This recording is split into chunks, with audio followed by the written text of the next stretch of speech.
Hi, my name's Rachel, and I'm the Creepy Crone. I'm a writer and a crafter, and I love all things spooky. I'm part of a group of women who are here to show you that living the creepy, chaotic, or crafty life doesn't stop at 50. It's okay to be spooky. It's okay to be artsy. It's okay to be you. Welcome to the Crone Cartel. Hi, this is Rachel, the Creepy Crone, and in this video I'm going to share some of my favorite Halloween-themed tarot and oracle decks with you. Now, I've been a tarot reader off and on since my teens. I got my first deck when I was probably 13, 14, 15, somewhere around there. I learned basically on my own through reading guidebooks. There weren't any internet sources that I could turn to, and I didn't know any local tarot readers, so I more or less taught myself from reading the little white book that came with my Rider-Waite-Smith tarot deck, and a couple of tarot handbooks that I picked up. I drifted away from reading tarot for a while, and then probably about a year ago or a little more, I was drawn to pick them up again, and since then I have been practicing and reading almost on a daily basis and studying as well. So I've also started collecting decks, which I'm sure other readers can relate to. Sometimes they're just irresistible. There are just some decks you look at and you're like, I've got to have it. So I've developed that, little collector syndrome. The deck that I want to start with is one that is very much fitting of the theme, but personally I don't find it that readable, and that is the Spirit Halloween deck from the Spirit Halloween store. The major arcana are pretty much what you would expect. Of course, the moon has to be a werewolf. But once you start getting into the suits and the court cards, they get a little more far afield from the traditional tarot decks that you see. I'm fine with working with the major arcana, but the minor arcana don't always make sense to me. It seems like, okay, for example, the Seven of Wands is a mummy. I'm not sure why. The Eight of Swords might have been more appropriate, given the meaning of the Eight of Swords, but the Seven of Wands, I'm not reading the traditional meaning into the mummy. So while these cards are definitely spooky and very appropriate for Halloween, they're, in my opinion, more of a novelty item, not a deck that I personally can read very well with. The next deck is probably the darkest one on this list, and it is the Z Tarot. This is, of course, a zombie apocalypse themed deck. And they are all very dark. Very serious post-apocalypse zombie. They are reminiscent of the Rider-Waite-Smith system, really appropriate for the Halloween season. I would say it's also very good for shadow work, but this is not a lighthearted, feel-good deck. All of the imagery is pretty heavy. None of it is particularly gory, and some of it, like, this is definitely my favorite court card, the King of Pentacles. I love this guy. But yeah, you're not going to get a light, fluffy, happy-go-lucky Rainbow and Skittles type of reading from this deck. Still, it is a good, usable deck, and it is, like I said, it's close enough to the Rider-Waite system that you can, if you're accustomed to that system, you can make the transfers. Like, for example, here's the 10 of Swords. The next deck is also zombie-themed, but in a much lighter vein, no pun intended, and it's very cheeky and irreverent, and that is the Zombie Tarot Mystical Prediction Oracle. It is actually a tarot deck, though. This is actually one of my favorite decks to read with. I bonded with it pretty quickly, and I find it very easy to read for me. Like this, I vibe with this deck, so to speak. The imagery is vintage, overlaid with horror, but none of it is as grim and post-apocalyptic and heavy as the Z Tarot.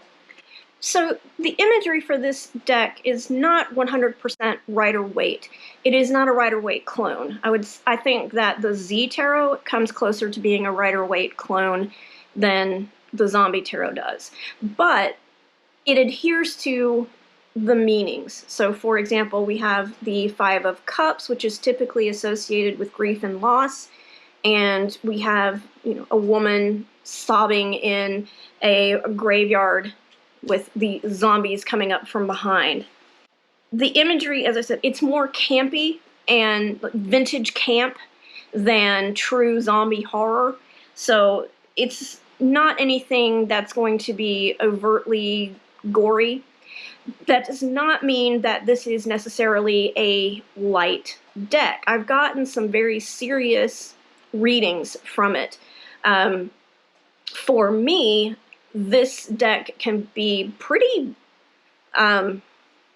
sharp, I think I would say. It can be the type of deck that will smack you on the back of the head if you need it.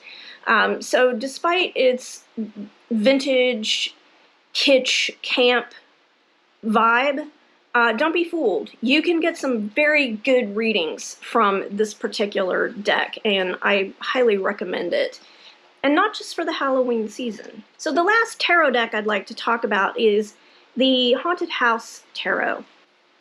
This deck appealed to me because it gives me a Dark Shadows vibe, especially this is the Fool. I could see this as being Maggie running away from Collinwood. And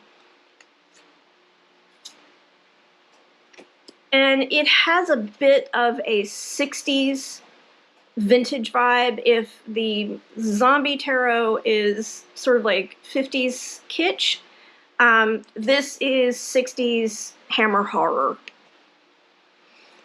The imagery is gorgeous and sometimes a bit creepy, as with this Four of Pentacles. Even a little Lovecraftian. Some eldritch horror thrown in there. I haven't read with this deck much. I'm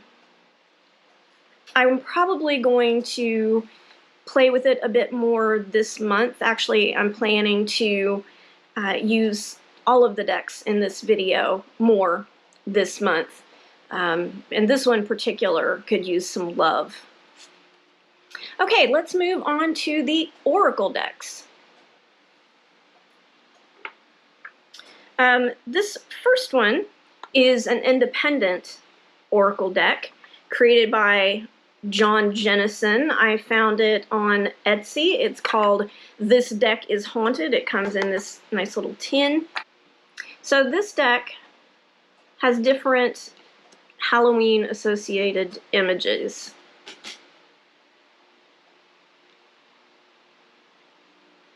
And it is definitely more of an intuitive reading deck.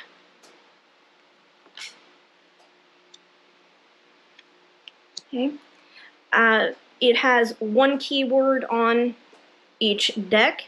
It has some imagery that resonates with popular culture, like this reference to the Poltergeist movie, for example. Also, there's a Bloody Mary card, ghost stories. So, all of the things that you would typically associate with the Halloween season. It does not come with a little white book. However, when you purchase the deck, you do have a PDF available to download and either use digitally or print it out.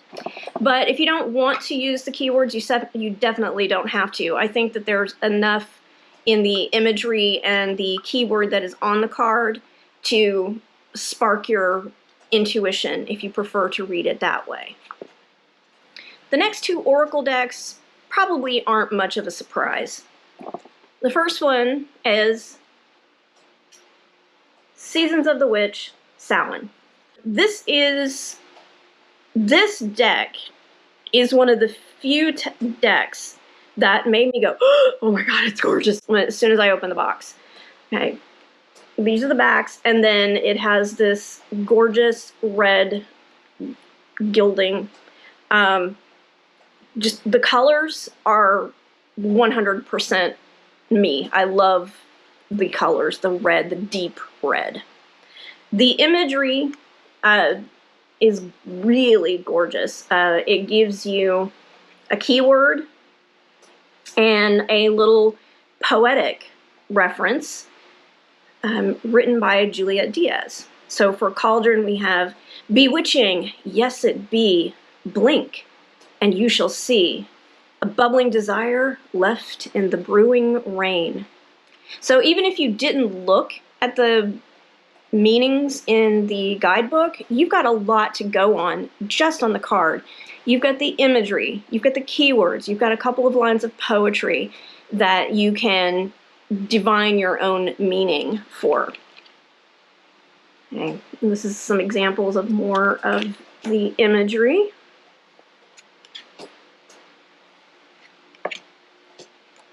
And all of this is imagery and concepts associated with October, with Halloween, with Samhain, and so on. For me, this deck is not only gorgeous, it's resonant with me. I've always loved fall, October, Halloween, and anything that gives me those October vibes, it resonates with my spirit, and I connect with this deck. I'm finding it easy to read, to intuit and interpret, and I just really enjoy looking at the cards, and without even, I love the guidebook, but I can just stare at the cards and get so much out of them. And I do that first before I even pick up the guidebook and look and see what they have to say about the card. So yes, this deck, highly recommended, not only to help you celebrate the season, but also to help you delve more deeply into your shadow work, to give you daily guidance if you do the one card a day pull in the morning or the evening. Multiple uses, and I just find it's a gorgeous and very readable deck. And finally, we come to the last deck, and it should be no surprise to anyone that it is the Halloween Oracle. I love this deck so much. Like the Seasons of the Witch, it gives you some little poetry as well as a written meaning. The poetry isn't written on the deck as it is with the Seasons of the Witch deck, but it does have the name of the card and a couple of keywords. So again, this is a good deck for looking at the imagery, looking at the keywords, and interpreting it how you want to. This is another deck that I will just soak in the details of the cards before I go near the guidebook. The imagery is rich with fall colors. It's beautifully illustrated, and it has all the kinds of concepts that you would expect for the Halloween season. And it's interesting because it does call on a lot of folklore. For example, jack-o'-lantern, the keyword is protection. And if you are familiar with the origins and traditions of Halloween, then you know that originally that's what jack-o'-lanterns were for. They were to help protect people in their homes from the spirits when the veil was thin during Halloween. So it ties in a lot of folklore and also mythology. So for example, you've got this card, which is the underworld, and it has pomegranate seeds, which of course evokes Hades and Persephone. So there's a lot going on with this deck, as with the Seasons of the Witch deck, and very readable, beautiful, gorgeous to look at. Just looking at the cards is, you know, an experience in and of itself, but it's also very intuitive. It's easy for me to interpret. The guidebook is nice, but a lot of times I don't use it because the imagery and the keywords are so evocative. I can divine my own meaning from them.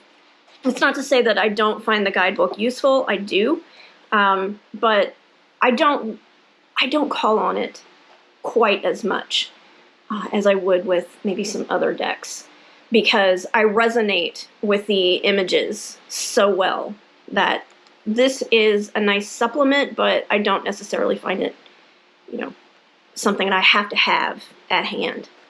So those are my favorite Halloween-themed tarot and oracle decks that I currently own. There will probably be more down the road. Tune in next year to see what I've collected since October 2021.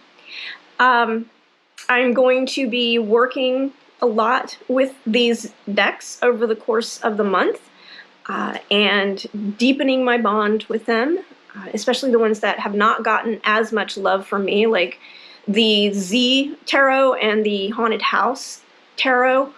So that's it for this video. I hope that you found it useful and enjoyable. If you enjoyed this video, please like and subscribe for more crone content.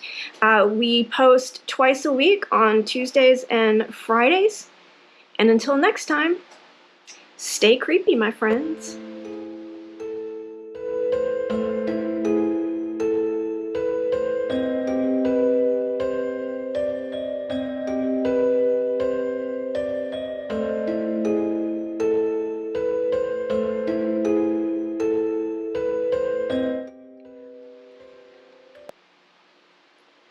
No, you may not have, no, you may not have the string. No, ma'am.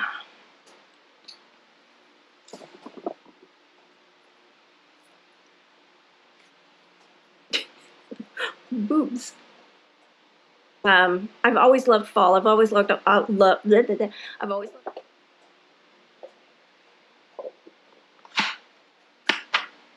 Because I can cut this out. Wrong side.